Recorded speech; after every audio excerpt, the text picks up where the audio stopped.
Efesios capítulo 2 entonces, versículo 1 en adelante. El mensaje de esta mañana se llama de muerte a obra maestra. De muerte a obra maestra. Dice, ¿está conmigo? No sé si está proyectado. Sí, está proyectado también. Dice, antes ustedes estaban muertos a causa de su desobediencia y sus muchos pecados. Vivían en pecado igual que el resto de la gente, obedeciendo al diablo, el líder de los poderes del mundo invisible, quien es el espíritu que actúa en el corazón de los que se niegan a obedecer a Dios. Todos vivíamos así en el pasado, siguiendo los deseos de nuestras pasiones y la inclinación de nuestra naturaleza pecaminosa. Por nuestra propia naturaleza, éramos objetos del enojo de Dios, igual que todos los demás. Pero Dios es tan rico en misericordia y nos amó tanto que a pesar de que estábamos muertos por causa de nuestros pecados, nos dio vida cuando levantó a Cristo de los muertos. Es solo por gracia de Dios que ustedes han sido salvados, pues nos levantó de los muertos junto con Cristo y nos sentó con Él en los lugares celestiales porque estamos unidos a Cristo Jesús. De modo que en los tiempos futuros Dios puede ponernos como ejemplos de la increíble riqueza de la gracia y la bondad que nos tuvo, como se ve en todo lo que ha hecho por nosotros, que estamos unidos a Cristo Jesús. Dios los salvó por su gracia cuando creyeron. Ustedes no tienen ningún mérito en eso. Es un regalo de Dios. La salvación no es un premio por las cosas buenas que hayamos hecho. Alguien diga amén a eso. Porque si fuera por eso estaríamos totalmente excluidos. Sin embargo, la salvación no es un premio por las cosas buenas que hayamos hecho. Así que ninguno de nosotros puede jactarse de ser salvo, pues somos la obra maestra de Dios. Él nos creó de nuevo en Cristo Jesús a fin de que hagamos las cosas buenas que preparó para nosotros tiempo atrás. Cierra sus ojos. Señor, te damos gracias por esta mañana. Oramos, Señor, que tu presencia pueda venir sobre nosotros, nos puedas dar entendimiento y podamos salir de este lugar equipados, Señor, fortalecidos por ti. En el nombre de Jesucristo, la iglesia dice amén. Si alguien me puede traer un vaso de agua, sería muy amable. El capítulo número 2 del libro de Efesios es un capítulo bastante denso. De hecho, ya yo creo que si te concentraste un poco en lo que estábamos leyendo, vas a entender y comprender que es un capítulo bastante denso. ¿Por qué? Porque el apóstol Pablo está tratando con una de las cosas que más destrucción ha traído sobre el ser humano, y eso tiene que ver con el pecado. Y el apóstol Pablo está colocando un fundamento que es tremendo, que tiene que ver con la salvación y cómo nosotros alcanzamos salvación. Esa salvación tiene que ver con la gracia de Jesucristo y no tiene que ver con nuestro rendimiento, no tiene que ver con nuestros méritos, ni con nuestras capacidades, ni con nuestro talento, ni con nuestra condición social, ni con cuánto dinero tenemos en nuestro banco. No tiene nada que ver con eso, dice el apóstol Pablo, que la salvación la alcanzamos única y exclusivamente cuando ponemos nuestra fe en Cristo y solo en Cristo, y en Él podemos alcanzar salvación. ¿Alguien diga amén a eso? Entonces, cuando el apóstol Pablo está hablando en el capítulo 2, está tratando acerca de la desintegración del diseño de Dios y cómo el pecado nos transformó en lo que nunca debimos ser. El apóstol Pablo básicamente lo que está hablando es tratando de retratar lo que sucede en el Génesis. Cuando el Señor nos crea con dos intenciones muy fuertes, y la primera intención tenía que ver con tener una relación con Dios a nivel vertical, ¿cierto? Tener una relación con Él, poder disfrutar de su presencia, poder ser sus amigos, poder ser sus conocidos, estar cerca de Él. Pero la otra tiene que ver con las personas, con las relaciones. Y el Señor, cuando crea a Adán, dice: no es bueno que el hombre esté solo, le voy a hacer una ayuda idónea. Los jóvenes que no tienen polola digan amén. Le voy a dar una ayuda idónea. En otras palabras, le voy a hacer una pareja, un complemento. En otras palabras, lo que Dios está diciendo es que el ser humano, solamente el ser humano va a encontrar plenitud cuando tiene una relación con Él y cuando tiene relaciones saludables con las personas. De hecho, una de las razones por las que las iglesias se desintegran, los matrimonios se desintegran, las familias se desintegran o los grupos de amigos se desintegran es porque justamente algo pasó en términos relacionales. Y ese quiebre que hay en términos relacionales nos trae tristeza, genera en nosotros soledad, genera en nosotros un montón de sentimientos negativos. Y cuando nosotros vemos al apóstol Pablo tratar este tema de la desintegración, durante la semana estaba leyendo un artículo que hablaba acerca de un libro que se llama El arte de la guerra. Y la persona que escribía el artículo mencionaba lo siguiente, que era interesante notar que cuando uno lee ese libro, uno se va a encontrar de que no hay tantas estrategias del campo de batalla.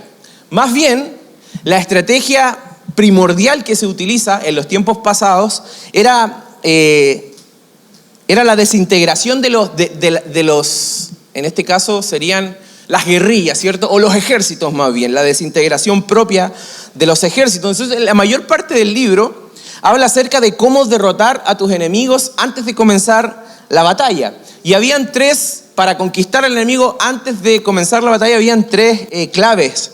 La primera clave era distracción. Y esa distracción generalmente era una distracción sexual. Entonces, traían a colación, ¿cierto? Un montón de distracciones sexuales para que las personas que iban a combatir desde ya perdieran su interés en lo que tenían que hacer, en lo que tenían que conseguir. Después de eso, generaban ciertas instancias en donde las personas que estaban iban a ingresar al campo de batalla tuvieran distracciones como tesoros o alcohol o embriaguez. Entonces, de alguna manera, el ejército contrario ya comenzaba a ganar la batalla sin antes de pelearla. Y la última era sembrar algunos espías que trajeran mala información. Entonces, cuando los espías se involucraban con el ejército rival y traían mala información, se empezaba a generar confusión, y esta confusión hacía que las personas que estaban dentro del ejército comenzaran a debilitarse en las posibilidades de creer que podían vencer esa guerra. En otras palabras, lo que hacía el enemigo era debilitarles por dentro para que no pudieran tener una reacción hacia fuera. Entonces ellos decían, ¿para qué medir ejércitos si nosotros podemos ponerles a pelear entre ellos y les podemos distraer a tal punto de que no se van a concentrar en la guerra que tienen por delante? Y vuelvo a insistir, pasa en las familias, pasa en los trabajos, pasa en las iglesias. El enemigo debilita nuestras relaciones hasta que estas relaciones se quiebran. Entonces nosotros vemos que por medio del apóstol Pablo, el apóstol Pablo está dejando claro cuál es la artimaña o cuál es la estrategia del enemigo. Y la estrategia del enemigo o el diseño del enemigo tiene que ver con desintegrar para debilitar. Esa es la estrategia del enemigo, desintegrar para debilitar. En cambio, el diseño de Dios es integrar para potenciar, integrar para potenciar. Él nos integra a la familia de Dios. Él nos integra a la salvación. Él nos integra al servicio para que podamos estar fuertes y poder servir. ¿Por qué? Porque cuando estamos débiles, nuestra confianza disminuye. La desconfianza nos hace desconectarnos de la verdad de Dios. Y esto fue justamente lo que le pasó a Eva. Recuerden que Dios les había dado la posibilidad de poder comer de todos los frutos del jardín y les dijo solamente de este no, y de repente el enemigo, cuando llegó en forma de serpiente, le dice, ¿acaso Dios les dijo que no podían comer de ninguno de estos árboles? Es una desinformación, una estrategia, ¿cierto? Para traer desinformación, y esa desinformación trajera confusión en Eva y tomó una mala decisión junto con Adán. Esto también le pasó a Caín. Cuando el Señor se le acerca en determinado momento y le dice, ojo Caín, porque el pecado está a la puerta y quiere golpear la puerta de tu corazón y se quiere introducir en ti, quiere dominarte. Y en vez de Caín luchar en contra de eso, encontró una salida más fácil y encontró la salida en la muerte de su hermano Abel. Y parte de nuestra vida lidia con la desconfianza, porque estamos débiles, nos debilitamos por dentro. El enemigo hace un trabajo excelente en cuanto a eso y nos comienza a debilitar por dentro. Sin embargo, hay un impulso interior en cada uno de nosotros que te dice, naciste para algo más grande que tu propio plan o tu propia agenda. En otras palabras, a pesar de que en ciertos momentos determinados estamos desconectados de nuestra relación con Dios y estamos quebrados en nuestra relación con nuestro prójimo, algo en nuestro corazón nos dice que fuimos creados para algo más, que fuimos creados para amar a alguien, que fuimos creados para establecer relaciones, que fuimos creados para pertenecer a algo. De hecho, les voy a contar, mi hija vino a su primer servicio de preadolescentes. Sí. Y ella hizo un bajito, pero al fin y al cabo. Y ella se sentía tan contenta porque de alguna manera ella asume que desde su posición de niña está siendo parte de algo. Todos necesitamos pertenecer. Por eso cuando nosotros escuchamos historias antiguas o a lo mejor historias de ahora, de jóvenes que a lo mejor se han integrado a algún grupo y ese grupo les pide hacer ciertas o les demanda ciertas cosas como señales para poder pertenecer a ese grupo, y los niños están haciendo un montón de locuras para poder pertenecer.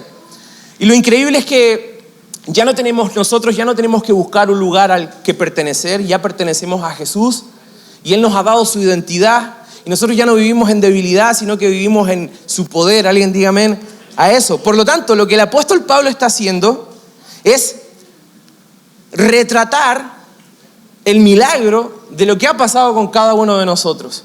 Que hemos pasado de ser muertos vivientes, a ser obras maestras de parte de Dios. Y lo primero que el apóstol Pablo está haciendo para tratar con nuestra desintegración, para tratar con nuestra división interna, es colocar una palabra que es bastante fuerte. Y nos dice que, en el versículo 1 dice que nosotros estábamos muertos a causa de nuestra desobediencia. En otras palabras, cuando el apóstol Pablo quiere retratar nuestra antigua vida, no encuentra una figura más representativa que un cementerio. Cuando el apóstol Pablo está pensando en nuestra vida anterior, no encuentra una figura más representativa que una morgue, que un lugar en donde no hay vida. Y es que el pecado finalmente te transforma en lo que nunca debiste ser, un muerto. Dios dijo en el Génesis que la paga del pecado es muerte. Sin embargo, cuando Adán y Eva pecaron, ellos no murieron físicamente, tampoco murieron emocionalmente. Ellos siguieron sintiendo cosas a nivel emocional y siguieron estando vivos a nivel corporal. Sin embargo, hubo una fisura en nuestra relación con Dios o nuestra vida espiritual. Y cuando el apóstol Pablo habla de esto, justamente está apuntando a este tópico, a este tema, de que cuando nosotros nos desconectamos de Dios, comenzamos a vivir en una muerte espiritual. Y este es nuestro testimonio. Nosotros estábamos muertos. De hecho, la Biblia no se trata de hacer a los malos buenos. La Biblia se trata de hacer a los muertos vivos. Nosotros no estábamos en una condición de vida y nosotros no estábamos disfrutando la vida a plenitud. Nos sentíamos vacíos a pesar de las cosas que pudiésemos conseguir. Y esto no es algo lejano a nosotros. Nosotros, o las personas que nosotros admiramos en términos seculares, ¿cierto? Personas exitosas, deportistas famosos, cantantes reconocidos por todos lados, siguen, a pesar de toda esa fama y a pesar de todo ese dinero y a pesar de toda esa vida, siguen estando vacíos. Por eso muchos de ellos al día de hoy se terminan suicidando o terminan entrando a centros de rehabilitación. ¿Por qué? Porque a pesar de todo lo que poseen, sigue habiendo una parte interna que les falta. La vida de Jesús, la vida del Espíritu, la vida que solamente se puede completar con Dios. Y los teólogos señalan de que el ser humano tiene un vacío en forma de Dios. Y tú puedes colocar un montón de cosas en ese vacío y no va a calzar, porque ese vacío no se puede llenar con lo que tú puedes conseguir u obtener, sino que se puede llenar solamente cuando tienes una relación con Dios. Alguien diga amén a eso. Y cuando el apóstol Pablo habla de esta palabra pecado, que para nosotros nos genera cierta tensión, cuando alguien te dice eres un pecador, ¿cierto? Genera un poco de tensión. ¿Y tú? ¿Ah? ¿Y vos? El pecado. Esta palabra en el idioma original es una palabra que habla acerca de un deporte y tiene que ver con este deporte de los dardos y de caza, de tirar al blanco, que hasta el día de hoy nosotros, a lo mejor tú tienes uno de estos juegos en tu casa, ¿cierto? Y tú lo utilizas para jugar. El pecado básicamente es no darle al blanco. El pecado es básicamente no ser lo que debiésemos ser. En otras palabras, cada uno de los que está en este lugar ha fracasado en muchísimas áreas. Hemos fracasado en ser los padres que debiésemos ser, ¿o no? Yo de los primeros he fracasado muchas veces en eso. Se me ha soltado la cadena, ¿cierto? Y he dicho cosas que no debería a mis hijos.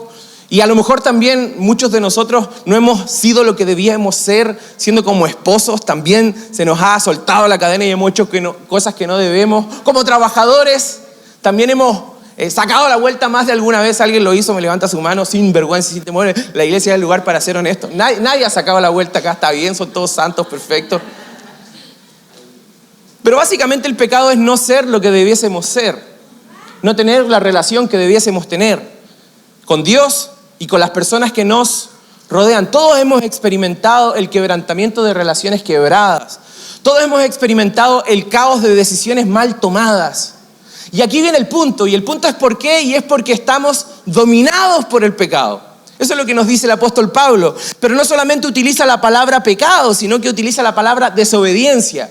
En otras versiones utiliza la palabra delito. Y en otras versiones también se utiliza la palabra transgresión. Y esta palabra es muy gráfica y habla de una persona que yerra el camino y que cada vez se aleja más de lo que debería ser su destino. De eso se trata la palabra delito, delito, transgresión o desobediencia. Es esta persona que cada vez se aleja más de lo que debería ser su destino. Porque el destino de cada uno de nosotros es salvación. El destino de cada uno de nosotros es ser amigos de Dios. Pero cuando estamos dominados por el pecado y por nuestra desobediencia o por nuestros delitos, comenzamos a caminar en una dirección totalmente contraria. Y como caminamos en una dirección totalmente contraria, nos alejamos del destino de lo que Dios había planificado para cada uno de nosotros. Y no está de más decir que el pecado no solamente es esto, sino que también es aquello que roba nuestra inocencia. Es aquello que roba nuestra ternura, es aquello que roba nuestra pureza. Ayer conversaba con William, uno de los líderes de la iglesia, y yo le decía que hoy día nuestra cultura cada día quiere arrebatarle de una forma más anticipada la pureza a nuestros niños, ¿o no? Es un combate diario. Es una lucha diaria y cada uno de nosotros como padre lo sabemos. Y lo sabemos ¿por qué? Porque de repente uno se sube al vehículo y coloca la radio y están colocando una música, ¿cierto? Que está dirigida para adolescentes, para niños, pero que está hablando de cosas que no son temas para adolescentes y para niños, ¿cierto? Son temas para adultos y los niños los están consumiendo y de repente, a pesar de que tú te esfuerzas para que en tu casa, en tu lugar de seguridad no se genere este ambiente, tus hijos están en la escuela y de repente están absorbiendo esto. Entonces uno se sube al auto y mi hija de repente canta una canción que nunca hemos escuchado en nuestra casa, pero ella la escuchó en la escuela. ¿Por qué? Porque la cultura quiere arrebatar cada día más rápido la inocencia de nuestros niños. Y porque estamos viviendo en una cultura de esa forma. El pecado también mata tu voluntad. En un principio, cuando nosotros pecamos, nos entregamos a algún placer prohibido porque queremos, pero al final nos entregamos a él porque no lo podemos evitar. Esta es una realidad tan común en la naturaleza humana. Hay un dicho que señala: siembra un hecho y cosecharás un hábito. Siembra un hábito y cosecharás un carácter. Siembra un carácter y cosecharás un destino. Y eso es lo que finalmente nosotros estamos produciendo cuando nos desconectamos de Dios y cuando nos desconectamos de las personas que amamos. Estamos siendo dominados por algo que nos está convirtiendo en algo que nunca debimos ser y estamos cosechando un destino al que nunca quisimos dirigirnos en lo profundo de nuestro corazón. Y a pesar de que todos hemos sido creados a imagen y semejanza de Dios, debemos conocer que estamos quebrados por dentro. Y a pesar de que no lo queramos decir, y a pesar de que no lo queramos hablar, muchos de esos quebrantamientos tienen que ver con nuestro espíritu, con nuestra alma e inclusive con nuestro cuerpo. Lo que estamos viviendo hoy día, ya pasada la pandemia del COVID, es una pandemia de ansiedad, una pandemia de estrés, una pandemia de sobrepreocupación, una pandemia, yo diría que inclusive de sobreproductividad, en donde el ser humano se está transformando en un robot más que en una persona que puede sentir y hacer. Y es que cada uno de nosotros está siendo impulsado por esta corriente. Y a lo mejor tú dices: pastor, yo vine a la iglesia para recibir una buena noticia y usted me está dando puras malas noticias. Es que para recibir una buena noticia o para recibir el evangelio, primero tienes que entender la gravedad del pecado. Nunca la cruz va a brillar tanto hasta que el ser humano reconozca cuál es su condición. Y ese es el punto. Y si a ti te detectan un cáncer terminal, sería absurdo pensar que tomando paracetamol te vas a sanar. Si a ti te detectan un cáncer terminal, sería absurdo pensar que tomando un par de aspirinas diarias tú puedes mejorar. Y a veces nosotros tratamos nuestra condición de esa forma.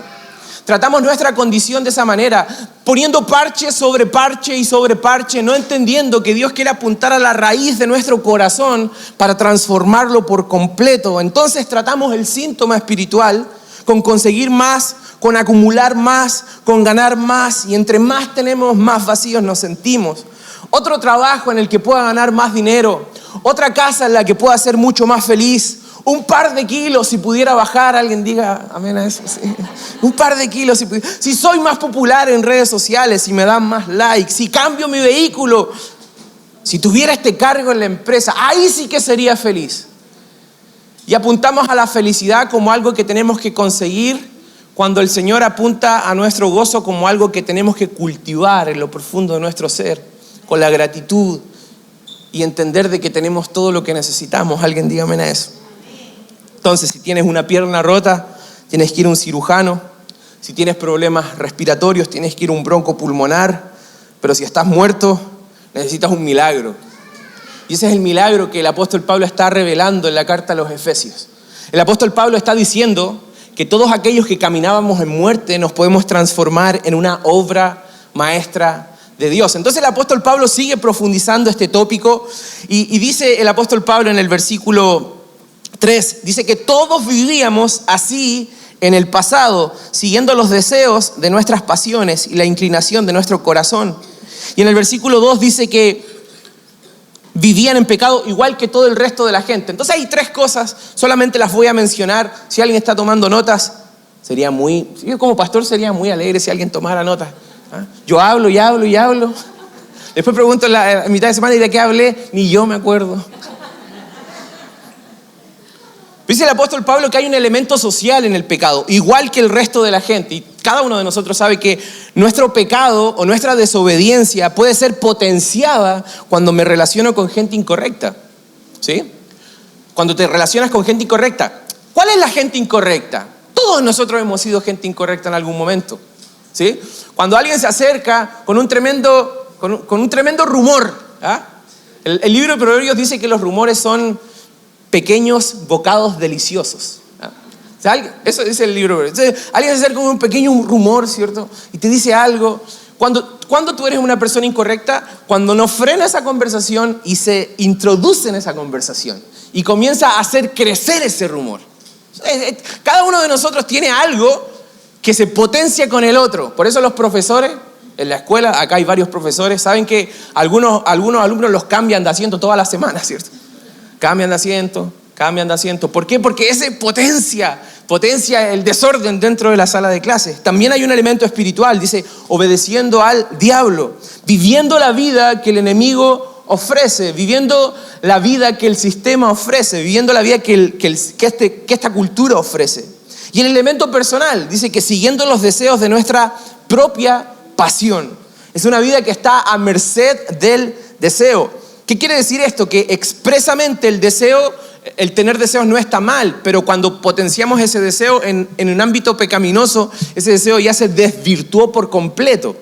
¿Sí? De eso se está refiriendo el apóstol Pablo. Y termina con una sentencia. Esta parte de los versículos termina con una sentencia que a nosotros nos hace temblar, pero al mismo tiempo nos hace pensar. Dice, por nuestra propia naturaleza éramos objetos del enojo de Dios, igual que todos los demás. NTV lo suaviza un poco, ¿cierto? Reina Valera dice, éramos objetos de la ira de Dios. Y ahí es cuando uno dice, bueno, ¿cómo puede ser que Dios sea amor, pero al mismo tiempo sienta enojo, sienta ira? Y la respuesta que deberíamos dar y deberíamos entender es que la ira es la respuesta adecuada a la injusticia. La ira es la respuesta adecuada a la injusticia. Es más, la justicia es un atributo que el Señor comparte contigo. Cuando el Señor te crea, Él comparte ciertos atributos con cada uno de nosotros. Amor, relación, generosidad, pero también comparte un sentido de justicia. ¿O no? Por eso cuando tú ves una noticia que te genera enojo en tu corazón, ¿sí? Se descubrió una red de pedófilos. ¿Qué haces tú? Tú sientes el enojo, tú sientes la ira. Porque tú dices, tiene que haber un pago de justicia sobre esta acción. Imagínate, Dios 100 veces santo, 1000 veces santo más que nosotros, viendo cómo nosotros hemos desvirtuado todo lo que Él nos entregó. Yo les decía a algunas personas que de repente consultan o preguntan, dicen, oye, pero si Dios existe, ¿por qué hay hambre en África? ¿No? Como una de las cosas que siempre dicen, ¿por qué hay hambre en África? Y la respuesta es que cuando Dios crea al ser humano, le entrega al ser humano la mayordomía de la tierra. Y no es que Dios desee que haya hambre en África, sino que nosotros vemos que el ser humano es egoísta y avaro al punto de que hay muchos que tienen demasiado y hay tantos que tienen tan poco. Y eso es por causa del hombre, no por causa de Dios, porque Dios entregó la mayordomía de los recursos de la tierra al ser humano. Y nosotros no los hemos sabido administrar bien. Y eso nos pasa inclusive en nuestras familias. El Señor te entrega un trabajo y te entrega la mayordomía del sueldo que te entregan y de repente estás mal económicamente, no porque el Señor desee que estés mal, sino porque estás siendo un mal administrador de tus recursos. Por lo tanto, a lo mejor alguien podría decir, bueno, pero yo no soy tan malo, ¿cierto? Yo no estoy tan muerto, parece, alguien diría. Yo lo ilustro de la siguiente forma. En los evangelios, Jesucristo resucita a 3 personas. Hay 3 testimonios de resurrección. La hija de Jairo, el hijo de la viuda de Naín y Lázaro. Esos son los 3 testimonios de la resurrección registrados en los evangelios. Seguramente el Señor hizo alguna resurrección más, pero los evangelios relatan esos 3. La hija de Jairo, dice la Escritura, que acababa de morir y el Señor se introduce y la resucita. El hijo de la viuda de Naín, dice la Escritura que ellos ya iban hacia, como nosotros diríamos, hacia el cementerio, ¿sí? Ya estaban en una procesión fúnebre. Y el Señor aparece, y esas procesiones fúnebres generalmente duraban 1 o 2 días. Y el Señor aparece en ese lugar y la sana. Y sana a ese joven, el hijo de la viuda de Naín. Y Lázaro, nosotros sabemos que pasaron aproximadamente 4 días y el lugar estaba tremendamente hediondo, ¿cierto? Estaba podrido, hiede, dirían los mismos discípulos de Jesucristo. El punto es el siguiente, que no importa el estado de tu putrefacción o de mi putrefacción, los 3 en condiciones diferentes. Lázaro, el olor ya estaba demasiado fuerte, sin embargo, el punto es que los 3 estaban muertos. Por lo tanto, la manifestación de esa muerte luce diferente, pero los 3 estaban bajo la misma condición. Porque a veces nosotros decimos, es que yo no era tan malo. ¿Sí? Es que si yo no era tan, así como tan pecador, pastor. Yo nunca fui tan pecador, algunos dicen. Y la verdad es que cuando nosotros quebrantamos algún mandato de Dios, ya nos transformamos en pecadores. Por lo tanto, no importa cuánto hayamos pecado, importa que estamos en la misma condición que todos estábamos en esa condición. Y a menos que Dios haga algo, no podemos levantarnos. A menos que Dios no envíe el espíritu de resurrección a nuestra vida, no podemos levantarnos, porque vuelvo a insistir, los muertos requieren de un milagro. Y ese milagro lo entrega solamente Jesús. Hace un par de años atrás estábamos organizando un campamento de jóvenes de invierno en Arica. Y cuando nosotros llegamos a ese lugar, había una piscina que estaba, pero llena de algas, ¿cierto? Y estaba muy mal. Negra, el agua ya, uno no lograba ver el agua cristalina, era invierno, por lo tanto la habían dejado de mantener. Y cuando llegamos, lo primero que hicimos fue poner el reclamo, ¿cierto? Oye, pero ¿cómo puede ser que tengan la piscina así? Hubieran limpiado un poco, yo sé que no la vamos a usar, pero visualmente está súper fea. Y cuando empezaron a llegar algunos líderes, porque era un campamento de líderes, de jóvenes, llegó un matrimonio con un pequeño. Entonces yo lo primero que le dije, chiquillos, tengan cuidado con la piscina, porque la piscina está, pero podrida entera. Por lo tanto, vamos a colocar rejas para que nadie pueda pasar. Pero el pequeñito de ese matrimonio pasaba entre las rejas. ¿Sí? Lograba pasar. Entonces yo le conversé con él, oye, ten cuidado con tu niño, no se vaya a caer al agua. Estábamos almorzando y de repente el niño desaparece. ¿Usted dónde cree que estaba? El niño se había tirado un piquero a la piscina. Y la piscina estaba horrible. Y cuando nos dimos cuenta, el padre se levantó, corrió rápidamente y saltó a la piscina. No le importó absolutamente nada para encontrar a su niño y traerlo de vuelta. Y esto es una representación de lo que Jesucristo ha hecho con nosotros. Lo que Jesús hace es que al ver nuestra desintegración, al ver nuestro caos y al ver nuestro quebranto, Él decide sumergirse en nuestra oscuridad para rescatarnos. De eso se trata el Evangelio. Vuelvo a insistir, el Evangelio no se trata de hacer a los malos buenos, se trata de hacer a los muertos vivos. Y esto es un milagro, porque hubo un Jesús, ¿cierto?, que se entregó por nosotros, se sumerge en nuestra profunda oscuridad para traernos vida. Esa es la noticia del Evangelio. Y es por eso que el Evangelio tiene que seguir siendo predicado por siempre. Y no podemos olvidarnos de esto. Porque más allá de las condiciones en las cuales nosotros nos podamos acercar a Dios, debemos saber que existe uno, Jesús, que está disponible a sumergirse y a buscarte a los lugares que nadie más iría. Y Él está contigo a pesar de cualquier situación que tú puedas estar viviendo en tu vida, inclusive los quebrantamientos más internos, aquellas cosas de las que nunca hablamos, aquellas cosas que decimos, si yo se la contara a él o a ella, se espantarían de mí, no quisieran relacionarse más contigo. Inclusive esas cosas Dios las conoce y está dispuesto a redimirlas, está dispuesto a sanarlas, está dispuesto a salvarlas.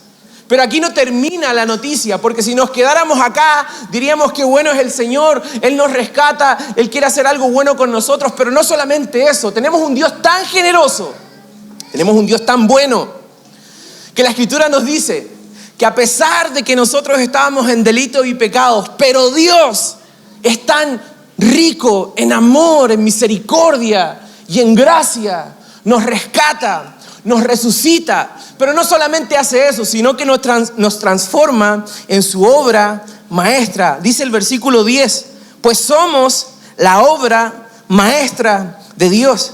Él nos creó de nuevo en Cristo Jesús, a fin de que hagamos las cosas buenas que preparó para nosotros tiempo atrás. Es decir, no somos salvos por obras. No somos salvos por obras. Vuelvo a insistir, no tiene que ver con nuestro rendimiento, no tiene que ver con nuestra capacidad, no tiene que ver con cuántas personas les podemos predicar, no tiene que ver con cuántas horas de oración tenemos que pasar. No se trata de tu rendimiento, no se trata de tu capacidad, se trata de la capacidad y el rendimiento de Dios. Se trata de la obra de Jesucristo en la cruz del Calvario. Sin embargo, el apóstol Pablo lo que está haciendo es despertar en nosotros una pasión distinta, una pasión renovada. Él nos dice, oye, escuchen esto, ustedes no son salvos por sus méritos, ustedes no son salvos por su capacidad, pero cuando son salvos, el Señor comienza a hacer un trabajo de joyería en cada uno de nosotros, comienza a hacer un trabajo de artesanía. De hecho, la palabra obra maestra en el griego, en su idioma original, es una palabra que es poema, que tiene que ver con la misma palabra que nosotros utilizamos para recitar poemas, ¿cierto? Tiene que ver con este trabajo que un artesano o un escritor o un estudiante podía hacer tratando de convertir su obra en la mejor de las obras. Y lo que Jesucristo hace no es solamente darnos salvación, sino que nos entrega propósito, nos da sentido. Y a ese sentido, Él le agrega un cincel, el cincel divino, en donde Él comienza a esculpir en nosotros la imagen de Jesús. ¿Para qué? Para que nosotros seamos su obra maestra, su tesoro más preciado. La idea es que somos su bello poema. Y Él está escribiendo su historia en cada uno de nosotros. Una historia de redención, una historia de salvación, una historia de restauración, una historia en donde podemos decirle al mundo, es que yo era un caos, era un desastre, pero hubo uno al que no le interesó mi caos y mi desastre, se interesó por mí, se relacionó conmigo. Y no voy a decir que soy perfecto y no voy a andar vendiéndome a la gente como el mejor de los mejores. Sin embargo, entiendo de que puedo caminar en fe y saber que el Señor está trabajando en mí su carácter, y algún día yo le veré cara a cara. Y el apóstol Pablo diría, el que comenzó la buena obra la va a perfeccionar hasta el día que Cristo vuelva. En otras palabras, aquel que comenzó la buena obra contigo, con tu familia, con tus hijos, está preocupado en perfeccionar esa obra. El Señor no es un artesano que comienza una obra y la deja inconclusa. El Señor está trabajando y está empecinado en formar la imagen de Jesús en cada uno de nosotros. Por sobre las cosas que Él te puede dar, Él está interesado en formar el carácter de Jesús en tu vida para transformarte literal en una obra de arte. Por lo tanto, cuando Jesús nos rescata, nos comienza a esculpir. Y cada uno de nosotros puede encontrar su valor en esa cruz del Calvario. Por lo tanto, padre o madre, deja de decirle a tus hijos, estudia para ser alguien en la vida. Ellos ya son amados por Dios. Y si están en una relación con Dios, el Señor está esculpiendo una obra hermosa en cada uno de ellos. Por lo tanto, la belleza del Evangelio es que podemos ser humildes porque sabemos de dónde hemos sido rescatados. Alguien diga amén. Sabemos de dónde Dios nos sacó. Conocemos nuestra historia. Podemos ser humildes, pero también podemos ser confiados porque sabemos que Él está trabajando en nosotros y nuestra identidad está siendo restaurada y nuestra vida está siendo esculpida por aquel que no deja una obra inconclusa. Todo lo que tienes, lo tienes porque Dios te lo ha dado. Y eres su poema más precioso. Y Él está escribiendo la mejor de las historias en tu vida. Inclusive las historias de tu fracaso, las historias del desconsuelo, del sufrimiento o de la presión o de la crisis. Inclusive en esas historias Dios está esculpiendo su imagen, la imagen de Jesús en ti. Por lo tanto, si uno sigue leyendo el capítulo 2 del libro de Efesios, y te animo a hacerlo, te vas a dar cuenta de que la cruz de Cristo es poderosa para traer a los muertos a vida y a los enemigos en familia. A los enemigos en familia. Eso es lo que hace Jesucristo. Entonces el apóstol Pablo, ¿qué quiere decirnos? Quiere decirnos lo siguiente: sé humilde. Sé humilde porque estabas muerto. Sé confiado porque has resucitado y el Señor está trabajando en tu vida y en la vida de tu familia. Entonces, ¿quieres ser un mejor papá? Alguien dígame a eso, por favor. ¿Quieres ser una mejor mamá? ¿Quieres ser un mejor esposo, un mejor hijo? ¿Quieres ser un mejor trabajador? ¿Quieres ser un mejor discípulo de Jesucristo? Conéctate a la fuente de poder. No es en base a tu fuerza, es en base a lo que Jesucristo quiere hacer contigo. Alguien diga amén a eso. Cierra sus ojos. Señor, te damos gracias por este día. Señor, te damos gracias por la oportunidad que nos das de poder estar en este lugar. Señor, te damos gracias porque tú estás trabajando en cada uno de nosotros, tu imagen y tu carácter y tu